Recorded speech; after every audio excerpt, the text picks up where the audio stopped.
Henry Ford, also known as one of the wealthiest men in history, once said, "It is well enough that people of the nation do not understand our banking and monetary system. For if they did, I believe there would be a revolution before tomorrow morning." An expression of central bank liability. They consider it their money, even if it's your account in your pocket. We flooded the system with money. The burdens of high inflation fall heaviest on those who are least able to bear them. Everything the American people is watching right now is a complete sham. It's a fraud. The time has come. Let's end the Fed.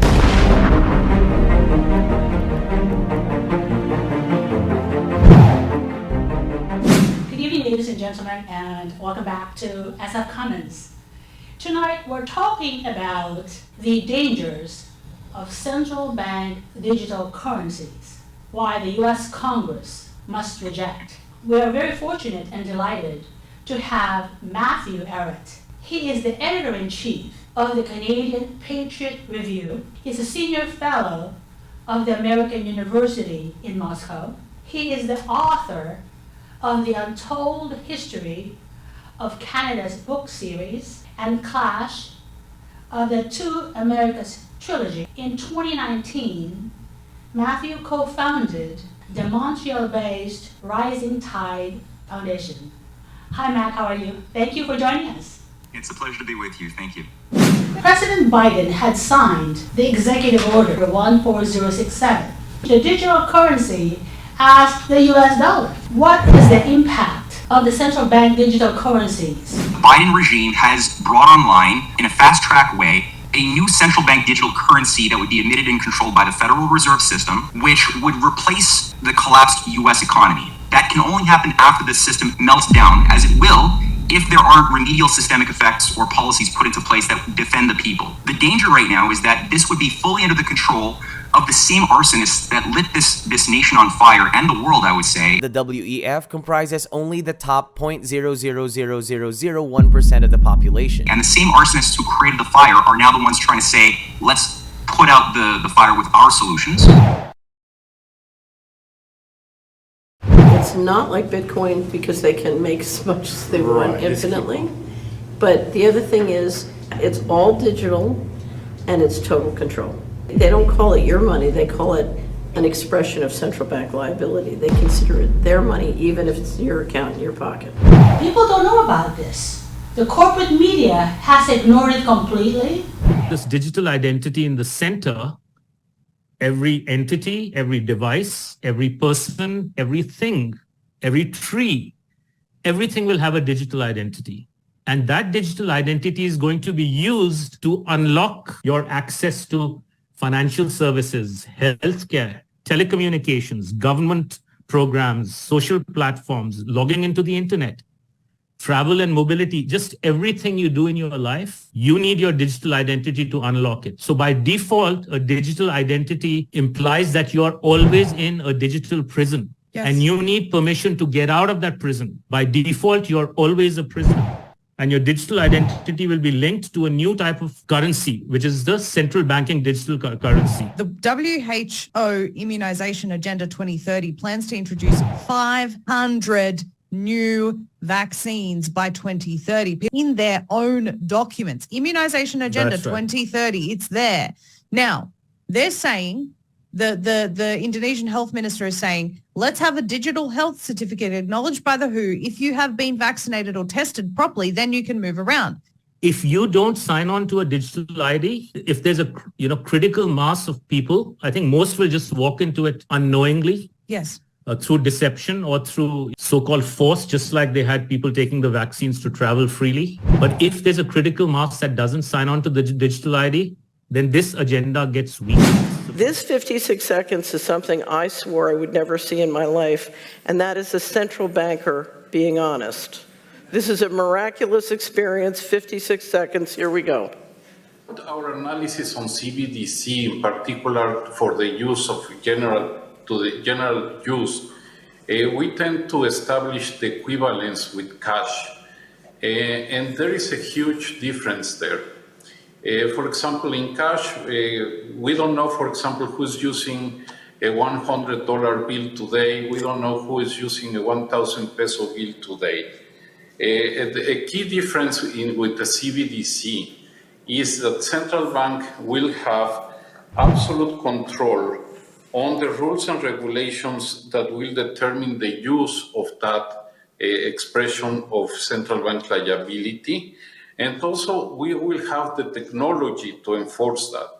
Those two issues are extremely important, and that makes a huge difference with respect to what cash is. Who here has seen Aaron Russo's interview with Alex Jones about the governance system? Okay, a couple of you have seen. We're going to play it now because I think it's very important to understand where the current global governance system wants to go to. Is the goal to create a one-world government run by the banking industry, run by the bankers, and they're doing it in sections. The European currency, the euro, and the European Constitution is one part of it, and the whole agenda is to create a one-world government where everybody has ID chip implanted in them. All money is to be in those chips, right? There'll be no more cash. And this is getting me straight from Rockefeller himself. This is what they want to accomplish. And all money will be in your chips. And so instead of having cash, anytime you have money in your chip, they can take out whatever they want to take out whenever they want to. The Federal Reserve. The Federal Reserve. The Federal Reserve. The Federal Reserve is launching a pilot program of the brand new central bank digital currency. Yes, the Fed coin is here. There's a variety of families. We can go into the Cushings. There's a whole variety of these various families. Later on, the Morgan family became a dynastic grouping. So did the Rockefellers. With their Chase Manhattan operations. They essentially were a form of a financial coup, which brought the Federal Reserve into existence in 1913. U.S. courts have ruled time and time again that the Fed is a private corporation. The Federal Reserve is a private bank. It's a private bank that is owned by member banks. The Fed is a privately owned for-profit corporation. And run purely for their private profit. The Federal Reserve is neither federal and has doubtful reserves. It has no reserves, at least no reserves available to back up the Federal Reserve notes. It was chartered under the guise of deceit by an act of Congress in 1913. Why can't Congress do something about the Fed? Most members of Congress just don't understand the system, and the few who do are afraid to speak up. Senator Barry Goldwater was a frequent critic of the Fed. Most Americans have no real understanding of the operation of the international moneylenders. The accounts of the Federal Reserve System have never been audited. It operates outside the control of Congress and manipulates the credit of the United States. The Federal Reserve really, even though it is not part of the federal government, it is more powerful than the federal government. It's more powerful than the President, the Congress, and the courts. The battle over who gets to issue our money has been the pivotal issue throughout the history of the United States. Yet after World War I, this battle was rarely mentioned in newspapers or history books. Why? By World War I, the money changers, with their dominant wealth, had seized control of most of the nation's press.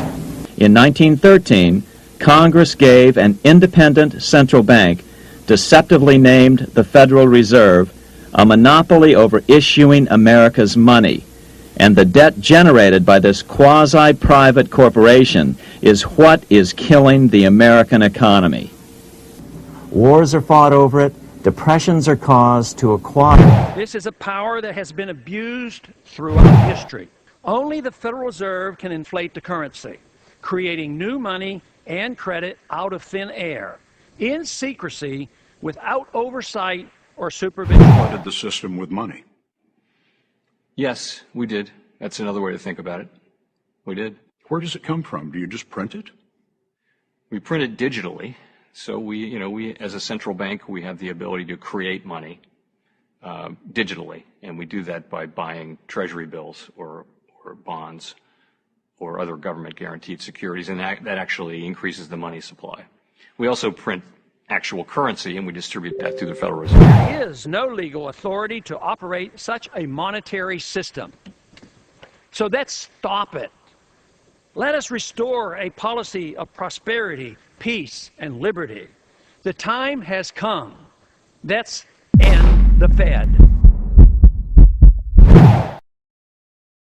What we see with this Great Reset or post-Great Reset logic is that they want to tie it to our behavior, to have a massive global behavioral modification of the population, which will now have things like universal basic income, because many of the jobs that we currently have and savings and other things will be wiped out. They intend to also bring online with the central bank digital currency things like UBI, which will be given in the form of credits. We already see pilot projects from the New York Federal Reserve for various forms of green credits that could be used in the form of alternative credit cards that would punish you for using things that emit too much carbon or too much methane or whatever that is deemed a bad greenhouse gas. So how are they traveling? What are they eating? What are they consuming on the platform? So individual carbon footprint tracker. Stay tuned. We don't have it operational yet, but this is something that we're working on. Look what happened to FTX. They're well connected politically with Democratic Party. They gave a lot of money. Ukraine has been given over $100 billion by the U.S. government, by the taxpayers' money on this war. And then it turned out Ukraine turns around and invests in FTX. The funny thing is, Ukraine was an investor in FTX. And what did FTX do with the money Ukraine invested? Well, they plowed it right back into the Democratic Party.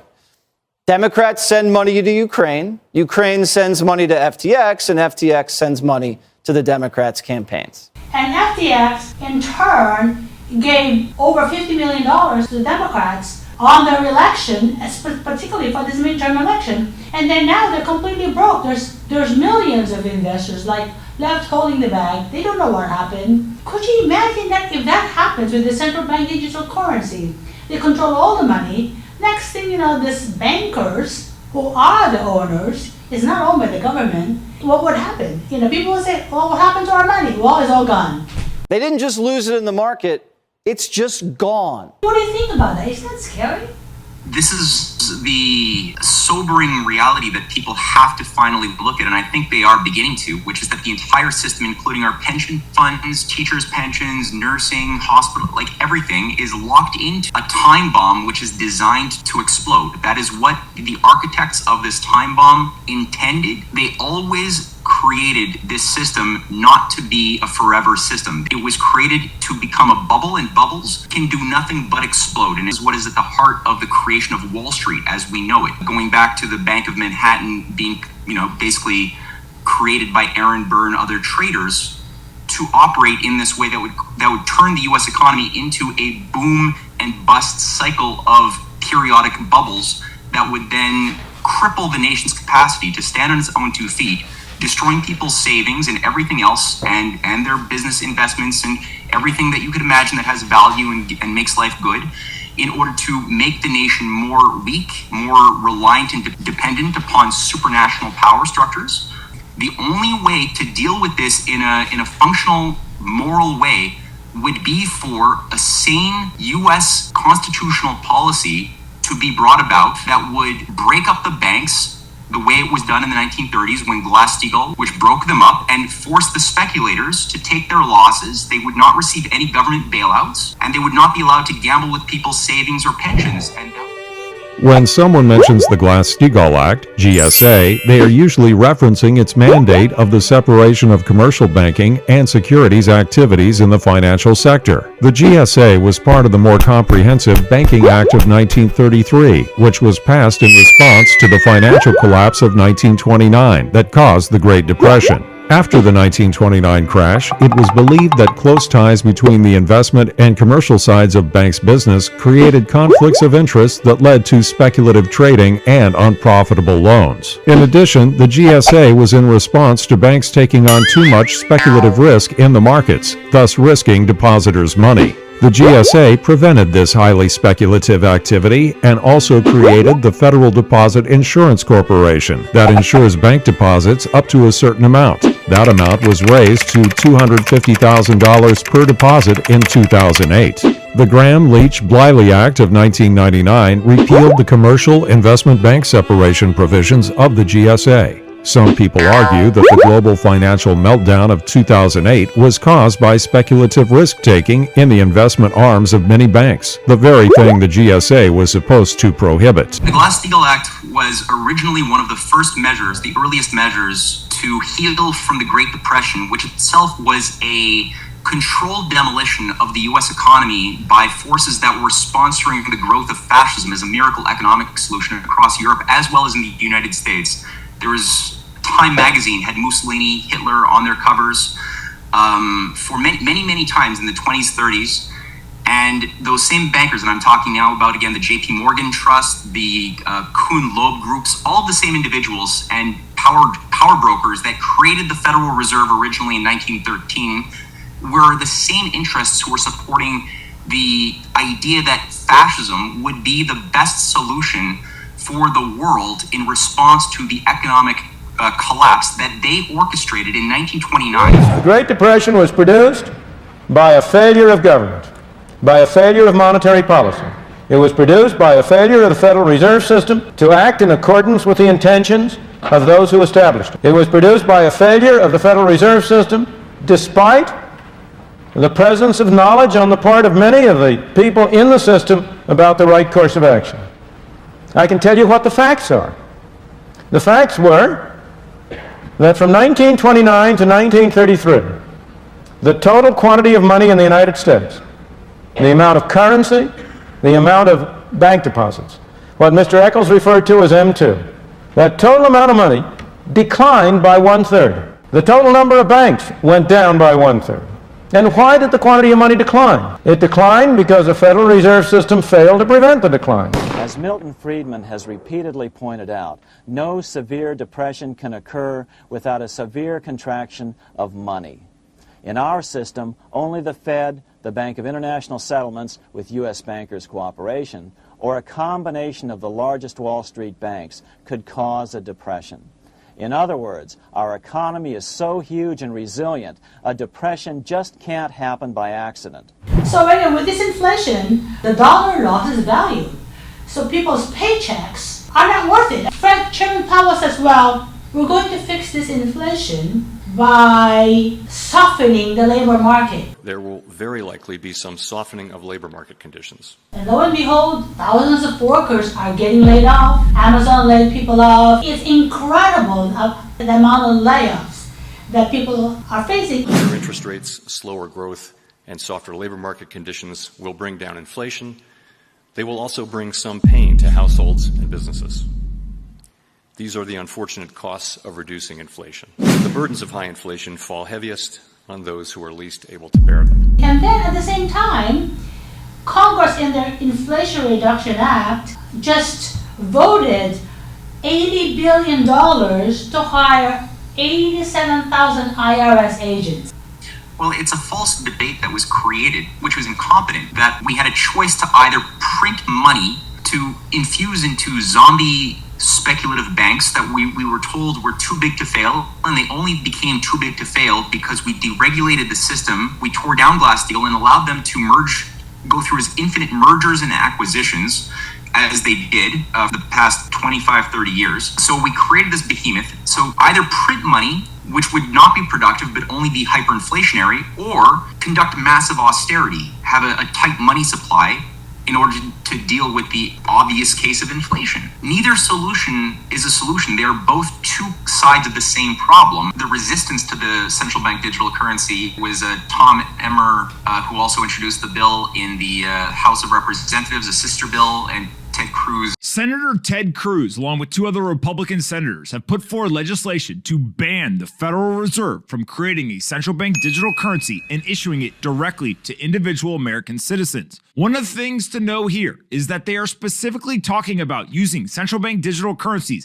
as surveillance tools, similar to what's happening in China. The push led by Ron Paul for many years to audit the Fed, that was obviously very laudable. My ultimate goal will be that once you find out exactly what the Federal Reserve has been up to, and the conclusion being that it's the Federal Reserve that creates financial bubbles, and of course Congress adds a lot of problems to that, but that's the key to it. And once that is known, and once you see the deterioration of the dollar, which will come, you can't double the money supply in 6 months and not have some consequences to it. That is when we will have true monetary reform, and that's when we'll have a lot more fun. $48 billion in new defense spending. More money for the Pentagon when its own auditors admit the military cannot account for 25% of what it already spends. According to some estimates, we cannot track $2.3 trillion in transactions. $2.3 trillion with a T. That's $8,000 for every man, woman, and child in America. In the last 18 months of the Bush administration, America lost $12 trillion on its net worth. That's $40,000. $40,000 for every man, woman, and child in this country. And I cannot think of a single person who's held responsible for that. Nobody in government, nobody on Wall Street, nobody nowhere. That's the fundamental problem right now. And if people on Wall Street are going to continue to get great bonuses in good times and in bad times, we can kiss this economy goodbye. It's not going to work. In capitalism, winners have to win and losers have to lose, and nobody's been held responsible for that enormous erosion. 20% of our accumulated wealth over the course of 2 centuries gone in 18 months. Nobody's been punished for that. That's the problem. So altogether, $26 trillion of bailouts just in those 2 categories, not including TARP, not including FDIC financing of U.S. institutions. $26 trillion, that's almost $100,000 for every man, woman, and child in America. All done by the Federal Reserve without any act of Congress authorizing it. Bloomberg's report that there are trillions of dollars in off-balance sheets transactions that the Federal Reserve has entered into since last September. Are you familiar with those off-balance sheet transactions? You know, I think it may be important at this point, too, just to bring up a certain aspect related to our jurisdiction. And just to clarify perhaps some of my earlier comments. We are the Inspector General for the Board of Governors, and we have direct oversight over board programs and operations, and are also able to look at board delegated functions to the reserve banks, as well as the board's oversight and supervision of the reserve banks. We do not have jurisdiction to directly go out and audit reserve bank activities. Fed can't even be touched by investigating parties. So I'm asking you if your agency has, in fact, according to Bloomberg, extended $9 trillion in credit, which, by the way, works out to $30,000 for every single man, woman, and child in this country. I'd like to know, if you're not responsible for investigating that, who is? We have responsibility for the Federal Reserve's programs and operations, audits, to conduct audits and investigations in that area. In terms of who's responsible for investigating, would you mind repeating the question one more time? Mr. Chairman, my time is up, but I have to tell you honestly, I am shocked to find out that nobody at the Federal Reserve, including the Inspector General, is keeping track of this. The discovery that would immediately be encountered by any auditors who are conducting a serious investigation, had that happened, would have been that the Fed is a completely bankrupt institution that has led in the dissolution of the United States as a regime for many, many years. There is no value behind any of the money that the Fed has printed out of thin air. The central bank is essentially the entity that manages a nation's money supply, and it can loan money to the government with interest. In the United States and most other countries, it works like this. When the government needs more money than they receive from taxes, they ask the Treasury Department for money. The Treasury then receives an IOU or bond from the government. The Treasury, through the banks, gives this IOU to the Federal Reserve. The Fed then writes a check for this IOU and hands it to the banks. At this exchange at the banks, money is created and it can be used to pay government bills. So hang on, where does the Fed get the money to be able to write this check? They get this money from nowhere. They literally just invent it. Here's a quote from the Boston Federal Reserve. Quote, "When you or I write a check, there must be sufficient funds in our account to cover the check. But when the Federal Reserve writes a check, there is no bank deposit on which that check is drawn.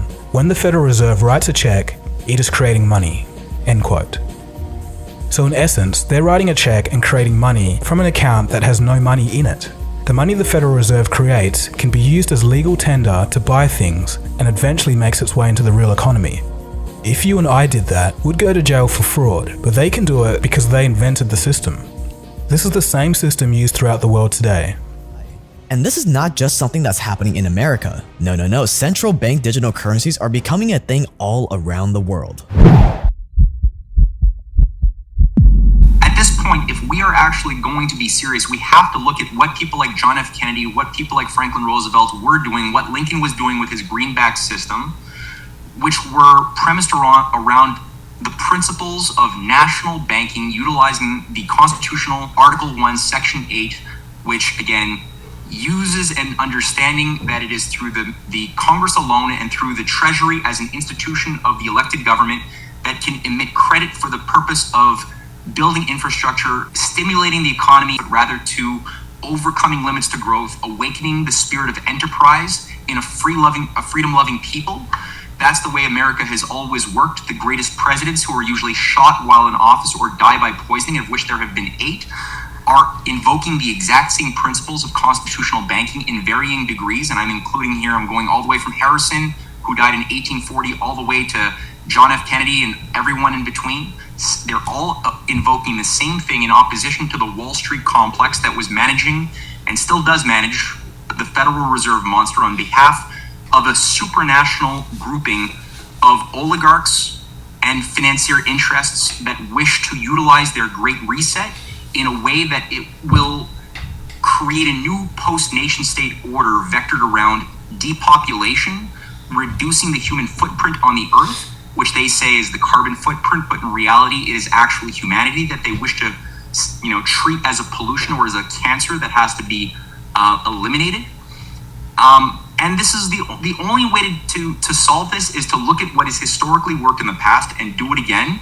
Obviously, a fight to audit the Fed would be good at this late stage in the game, though. I think we need to go full on for a Glass-Steagall fast to defend people from the oncoming tsunami and conduct a serious reorganization of the system with other nations that want to survive. Everything the American people is watching right now is a complete sham. It's a fraud. A fraud being perpetrated on the American people right before their eyes, right as we head into Christmas. Sitting here on the 23rd of December, have we had a full debate on Ukraine? Or did we take $45 billion of funding for Ukraine, package it on a $1.7 trillion bill, invite the president of Ukraine to address this body for theatrics heading out for Christmas in order to jam through a big spending Democrat priority bill? You can't go out and talk about inflation and talk about what the American people are feeling right now when they're trying to fill up their tanks with gas and then come here and dump hundreds of billions of dollars into the economy while the Fed's raising interest rates and people can't afford to buy homes and they can't live, and say you're doing the people's work. In the long history of the world, only a few generations have been granted the role of defending freedom in its hour of maximum danger. I do not shrink from this responsibility. I welcome it. I do not believe that any of us would exchange places with any other people or any other generation. The energy, the faith, the devotion which we bring to this endeavor will light our country and all who serve it. And the glow from that fire can truly light the world. And so, my fellow Americans, ask not what your country can do for you, ask what you can do for your country. Thank you for joining us again. See you next time. Good night.